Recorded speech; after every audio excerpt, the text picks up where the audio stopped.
Alex Henry, the greatest kicker in college football history.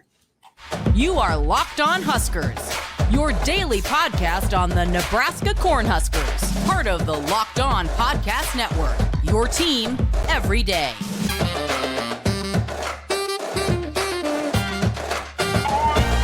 Hey, gang, DP here at Locked On Huskers. Thank you for making Locked On Huskers the first watch and listen each and every single day. Greatly appreciate you every day as we show up and hang out with us for these three segments of conversation.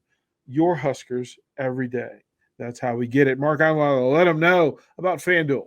Thanks, DP. This episode of Locked On Huskers is brought to you by FanDuel. With the NBA playoffs going on, now is the perfect time to give FanDuel a shot. Because right now, new customers get a no-sweat first bet up to $1,000. That's $1,000 back in bonus bets if your first bet doesn't win. Now, FanDuel always has great promotions every day. They've got a safe and secure app, and you can get payouts instantly. No waiting for your money to show up. There's no better place. Bet all the playoff action in America's #1 sportsbook. Visit FanDuel.com/LockedOn. Get a no-sweat first bet up to $1,000. That's FanDuel.com/LockedOn. FanDuel, the official sports betting partner of the NBA. DP, back to you. Thanks, Mark. Much appreciated. Again, FanDuel NBA playoffs. It's that time. Get it in. Get it in. Wanted to spend some time in the record books again.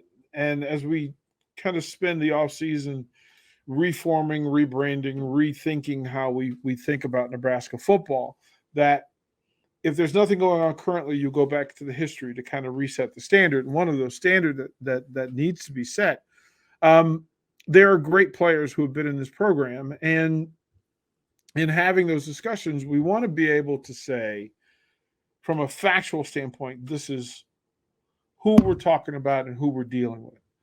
And jokingly, I have Nebraska friends who have long said that Nebraska is kicker you. And I kept saying, that's not a thing. That's not a thing. Long lineage of great kickers. But when you start getting into national level records and longevity and duration and levels of success, you go to the All-America pool to determine at the top of it. And there are two names that jump out. But one of them jumps out in such a unique way that Alex Henry, first team All-American place kicker, he was a Rudy Award finalist. And I always say, he should have been the Lou Rosa Award winner. That's the award that's given to the best kicker in the country.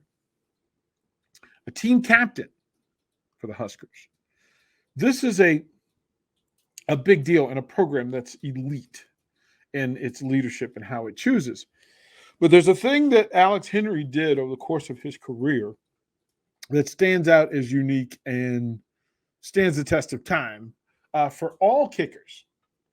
Every kicker who ever kicked NCAA who had over 55 attempts,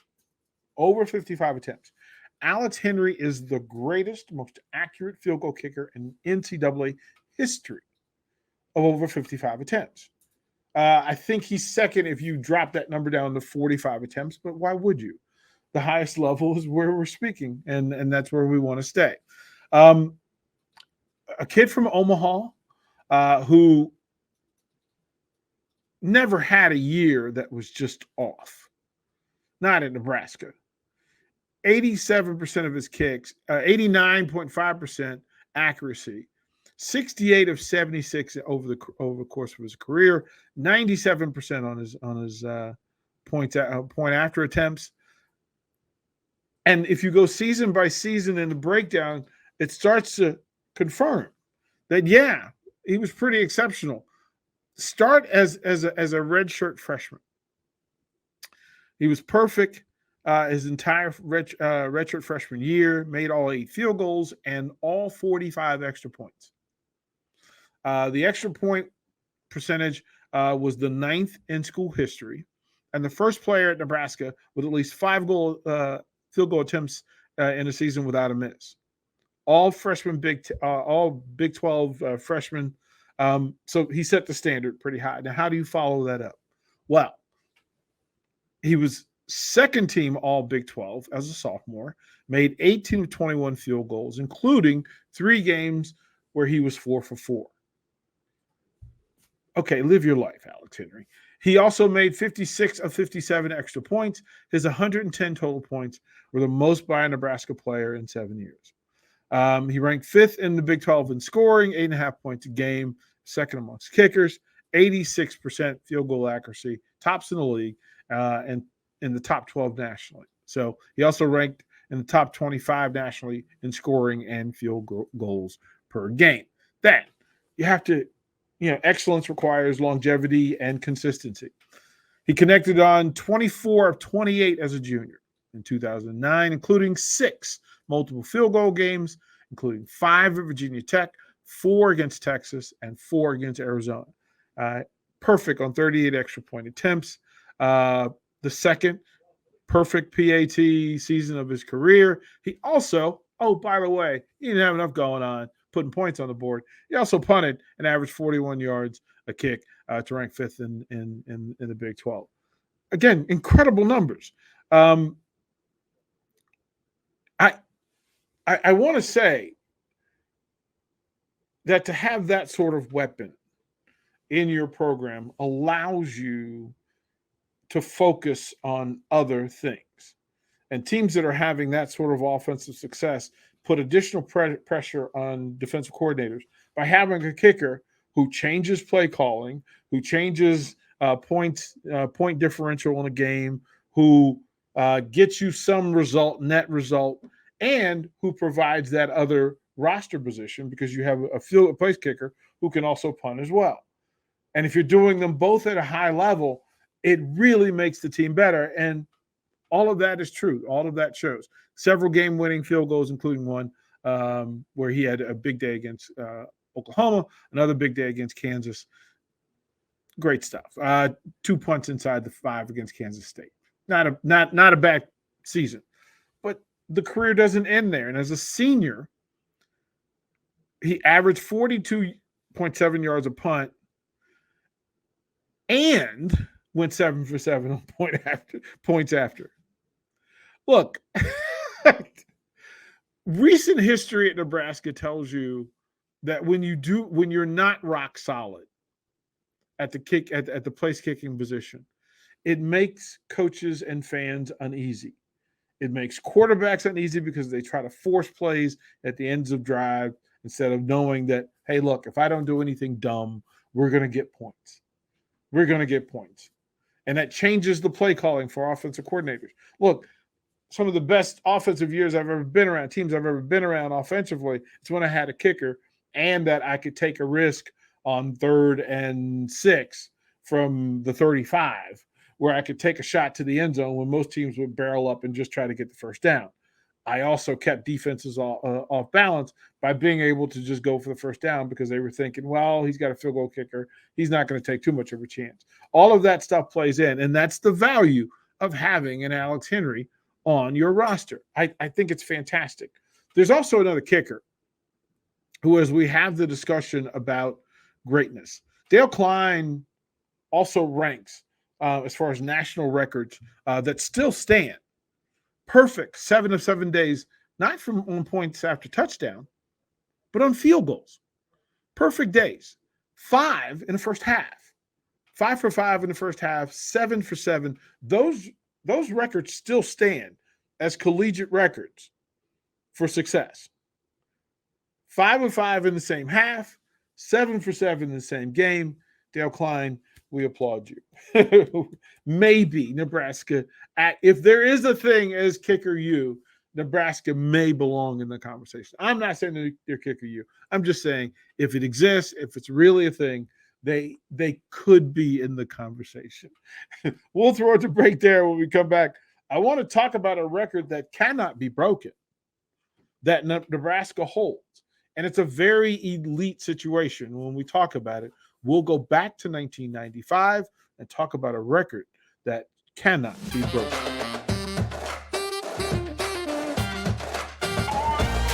Hey, gang, DP here, Locked On Huskers. Again, I thank you because I'm sincere when I say thank you for hanging out each and every single day and allowing us to bring this content to you and have these conversations.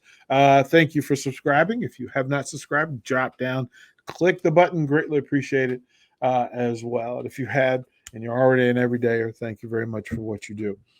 There are certain records that are meant to be broken, and then there are records that cannot be broken. They are matters of perfection.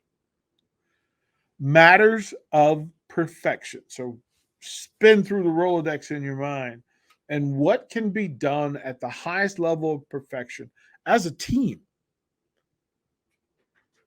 and never get better than what you've done. When people talk about 1995 and it being the greatest team to ever exist in college football, there's several reasons. And you can think of the skill position guys. You can think about the defense that just destroyed people, point differential of plus 40, all of those things. But there is a specific group that did something at such an elite level that it will never be surpassed. I'm not sure it'll ever be matched, let alone surpassed, but it can never be surpassed. And the number is 0. 0. 1995. The Nebraska offensive line allowed 0 sacks in 1995. Nobody. You talk about incredible offensive lines. You talk about the pipeline and its legacy. You talk about trying to match levels of standard. But on a team that had Tommy Frazier at quarterback, you had Lawrence Phillips, you had Amon Green, you had bodies. But this offense ran this was a run offense, but there were over 200 passing attempts that season, 163 by Tommy Frazier, 0 sacks all season long. Now, style of play and style of the game, but you could say that about any of the military academy offenses, that they run the ball with such efficiency that they could go a season without sacks, but that hasn't happened. And it can't be beat. The Tommy Frazier dropped and threw 163 times, the quarterback position 200 times, and never once was sacked throughout the season. Now, you have to call the people out and speak to how exceptional this group is, right? I mean, let's be serious. A part of what happened was that the starters with Zadika, Steig, Graham, Wilkes, Uyghur. Another astonishing stat is they didn't really rotate a lot. Those folks stayed in the game and just grinded people. Now, there were folks in reserve, and this is the 94 line, which was a stellar, maybe top level, top 5 offensive line in college football ever. Then passing it along to the 95 group who said, hold my beer, probably literally, and said, listen, we're gonna take this to another level. And you can go up and down with Chris Dishman and I through this list that they rotated in the Orange Bowl, the 95 Orange Bowl with that 94 team, and then pass it along to the 95 team. And you're looking at players like Bill Humphrey, Chris Dishman, who accepted the challenge and said, okay, for 2 years, we're going to play offensive line football at the highest level college football has ever seen. Put up points at levels that we'd never seen, point differentials that we'd never seen, and then set up a defense that just was dominant. That's pretty amazing to think that you could play. I'm not sure that you can take a team now and the style of play that exists now and say that this could ever happen again. So Chris Dishman at left tackle, Aaron Taylor at left guard, Aaron Graham, Steve Ott, Eric Anderson. 5 across that followed that Zydeco group on the field. What I would want to know is that if you were Miami or Florida during those years, you want to know, like, okay, is the Nebraska beef thing legit? Can we import Nebraska steaks to Florida? Because whatever Nebraska offensive linemen are eating and whatever they're being coached and taught, they want, like, hey, we need to know what this is. You have to give credit to the Tim Carpenters and Mark Gilmans who play tight end, who came in and add. You got to add to the fullbacks, Makovica, Schuster and company, who put their head in. You give credit to Amon Green for stepping in as a legitimate freshman when Lawrence Phillips got suspended. Credit Clinton Childs and Damon Benning for adding to and all contributing. And all the while,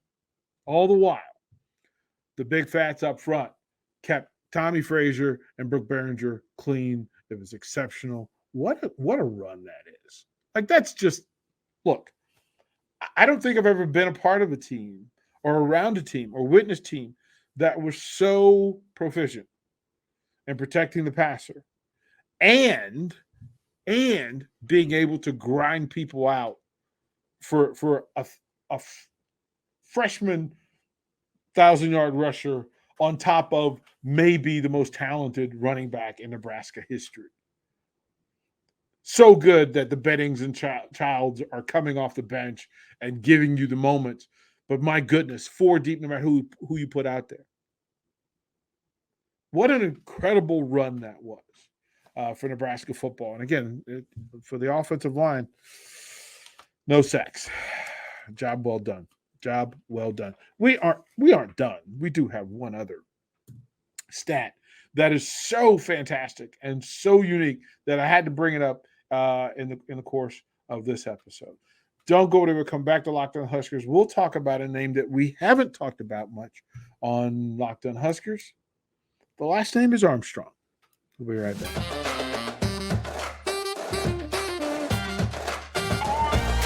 Hey, gang, thank you once again for going on this journey with me, this Husker talk today of some of the greatest offensive line, or maybe the 2 greatest offensive lines to ever exist in college football, certainly at the University of Nebraska in 1994 and 1995. The greatest career as a kicker at the University of Nebraska in Alex Henry.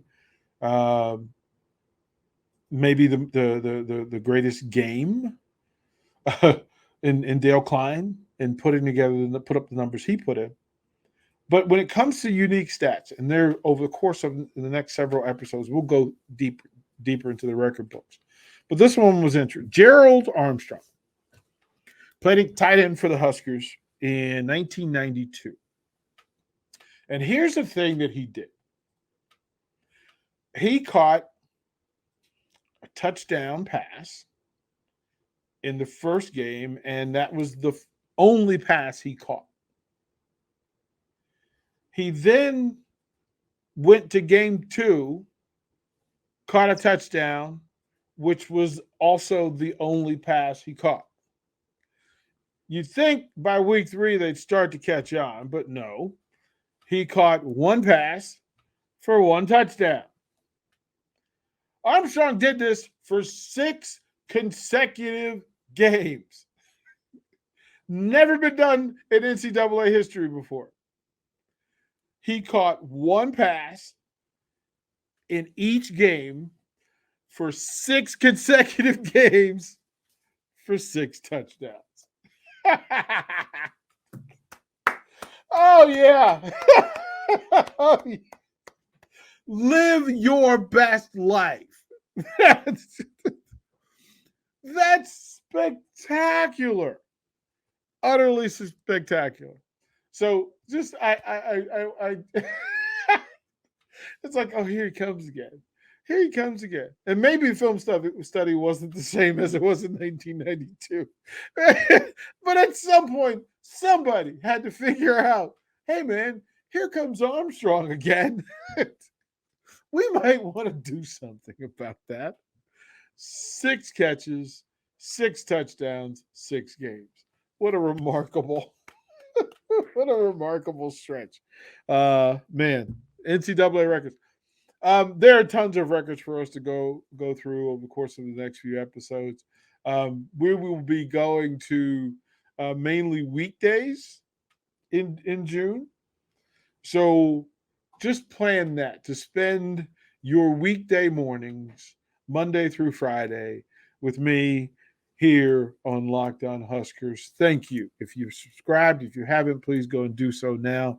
Greatly appreciate it. And we'll close with the 3 words that we love so much. Go Big Red.